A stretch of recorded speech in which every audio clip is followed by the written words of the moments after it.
The room was totally silent, except for the tiny, awful sound of Darius Williams's heavy crystal glass hitting the mahogany desk.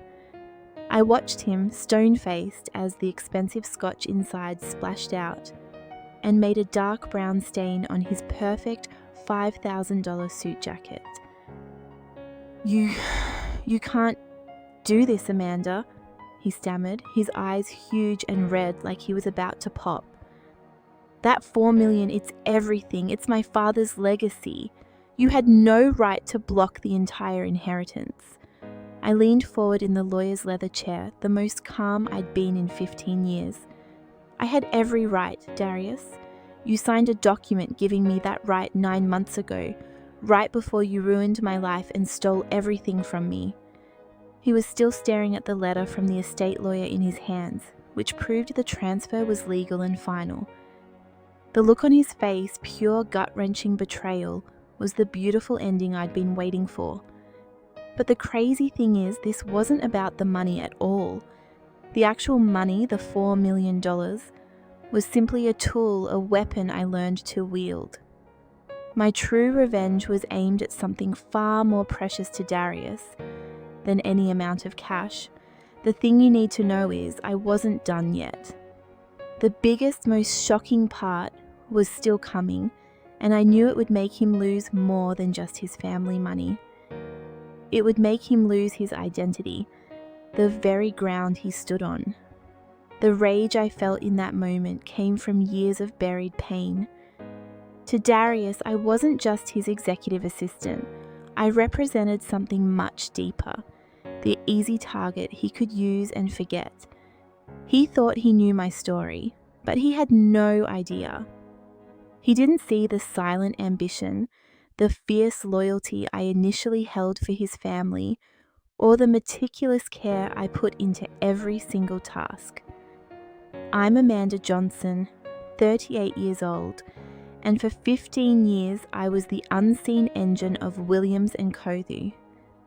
From making sure Darius had his exact coffee order at 7 a.m. to reviewing multi-million-dollar contracts before he even saw them, I was the one who kept the gears turning. I wrote Darius's speeches, polished his presentations, closed his deals when he was too busy to follow up, and fixed his mistakes, countless mistakes, without ever taking credit. When his own father, the company founder, Mr. Williams Sr., got seriously sick a year ago, I was the one who made sure he had good care, that his medical appointments were kept, and that his personal finances were in order. Darius, meanwhile, was too busy telling me that, even after all my hard work, I was just an assistant who would never be me, and that my aspirations for a management role were cute but unrealistic. He made it a point to remind me subtly and not so subtly of my place. Once, during a company Christmas party, he even introduced me to a new client as my efficient little helper, always there to fetch and carry. Everyone who hears this is shocked, and my therapist couldn't believe it when I told her. The dismissive tone in his voice, the way he would casually take credit for my ideas in front of the board, it chipped away at me year after year. Then, last December, he did the ultimate bad thing.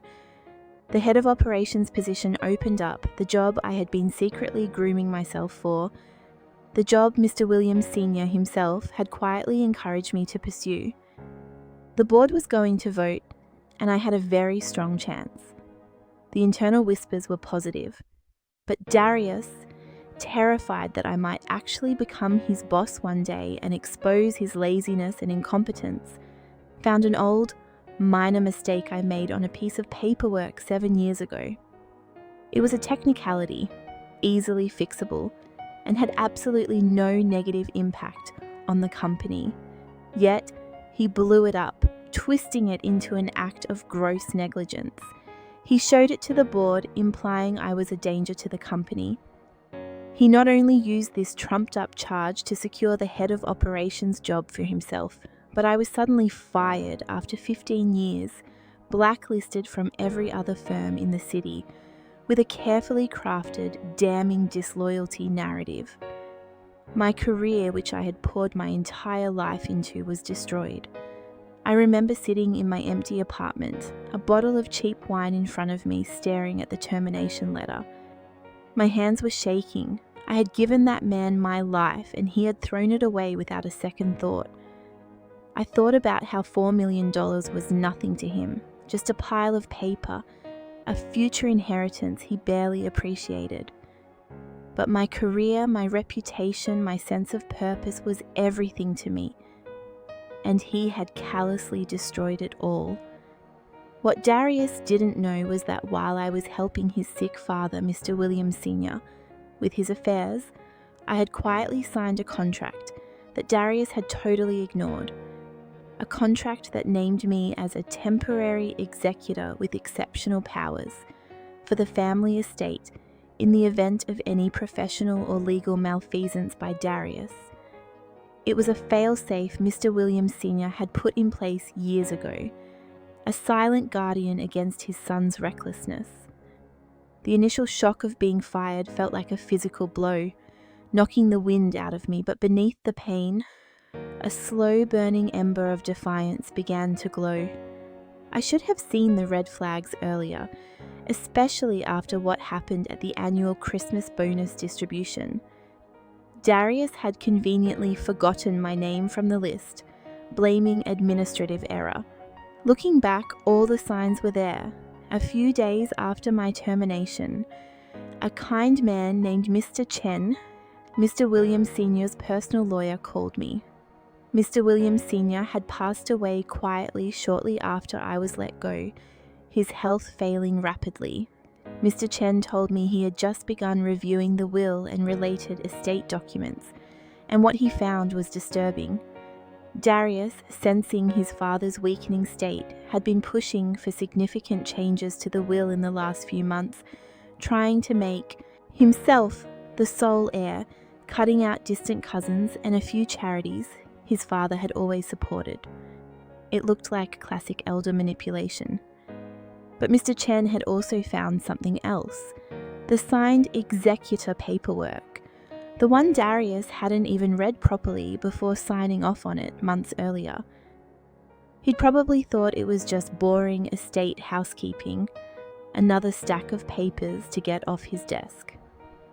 This contract, signed by Mr. Williams Sr. and witnessed by Mr. Chen, stated clearly that if Darius was ever proven to have acted with malice or professional negligence that caused significant financial or personal harm to the company or its personnel, I, as the temporary executor, had the right to suspend the inheritance for a review and even redistribute it according to Mr. Williams Sr.'s original, unmanipulated wishes. That single piece of paper, the one Darius signed and forgot, was my golden ticket, my secret weapon. My therapist couldn't believe it. I spent the next 6 months in a meticulous, almost obsessive, deep dive. I worked closely with Mr. Chen, gathering evidence. We connected with former employees Darius had unjustly fired. We found witnesses to his bullying and manipulative tactics. We painstakingly built a case to prove that Darius's action of firing me based on a non-existent threat was an act of malice, and that my firing had caused me significant personal and financial harm. By destroying my career and blacklisting me, the evidence was overwhelming, irrefutable. My attorney, another associate of Mr. Chen, said he'd never seen a case with such a clear-cut paper trail. The legal process was slow, quiet, and strategic. We filed petitions with the probate court, presented our findings to the estate, and meticulously documented every single instance of Darius's professional misconduct. The judge's verdict came down swiftly and without fanfare. The inheritance was legally suspended, the $4 million frozen in a trust, awaiting redistribution based on Mr. Williams Sr.'s actual final wishes, which thankfully Mr. Chen had preserved copies of. It was a victory, but a silent one. Even with the inheritance blocked and the money safe in a legal hold, Darius still had his job at Williams & Coding and his puffed up pride. He was still giving orders, still schmoozing clients, still acting like the untouchable king of the castle. He was still living the lie he had built. What did I plan to do next? Something that would take away the only thing Darius truly loved, the thing he valued more than money, more than family, more than integrity, his perfect, shiny, public image. I was going to expose him where it hurt the most. This story actually starts 2 decades ago, when I first met Darius. I was a wide-eyed intern, and he was the charismatic, ambitious son of the founder. He'd always had this air of entitlement, this belief that he was destined for greatness without truly earning it. To him, I wasn't just a former assistant. I was a living reminder of the grunt work he despised, a shadow he had tried to erase.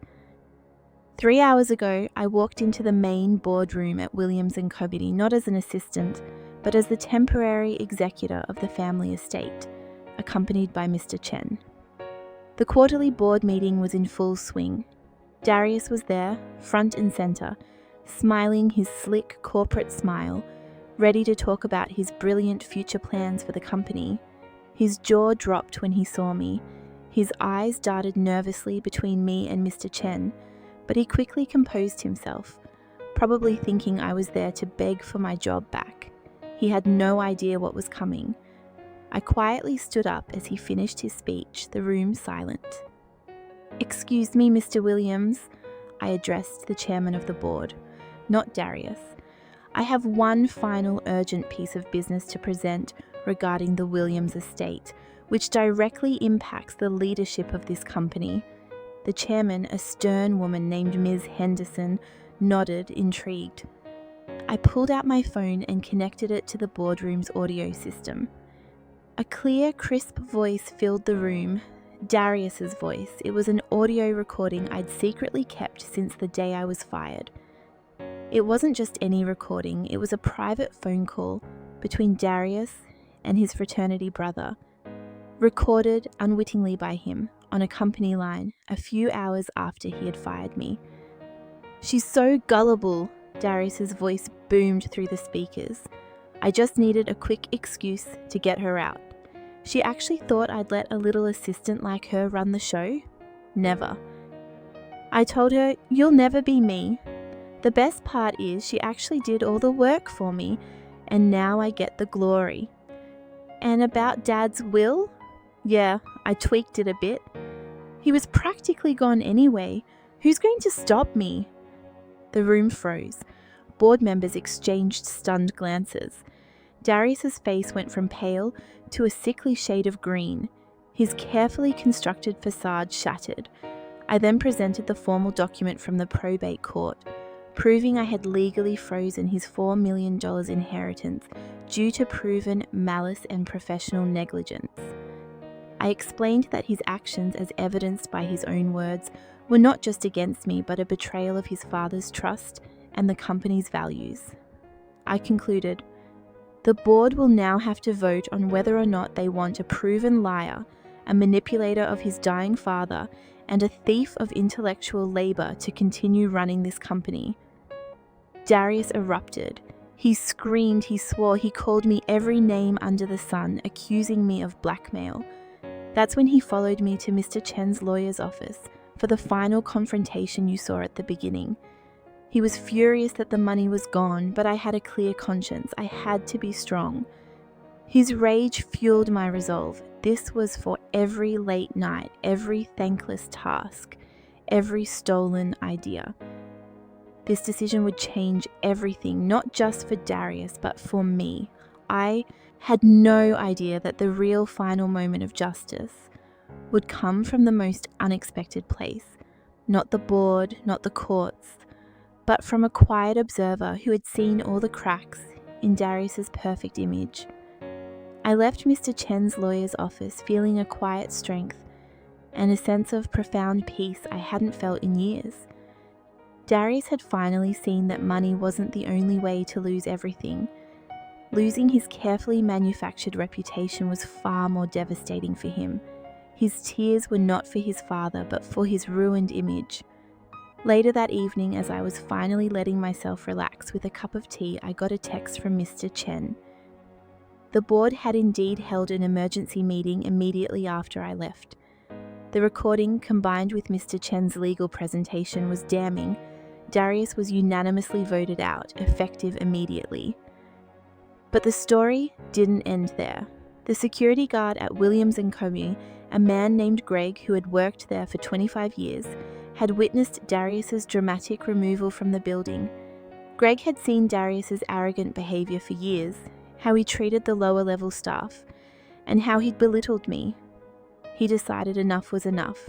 Greg, a man of quiet integrity, called the local news station. The very next day, the news broke. It wasn't just a small blurb. It was a leading story on the local evening news.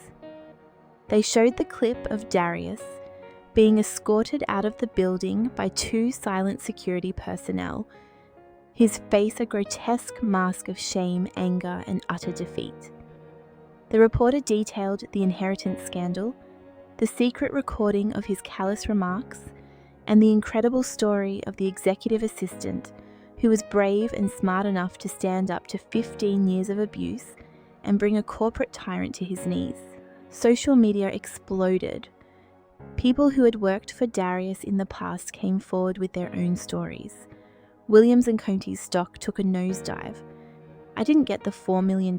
It went to a new foundation established in Mr. Williams Sr.'s name, dedicated to supporting young women in business, with Mr. Chen as its director, and surprisingly, me offered a position on its board.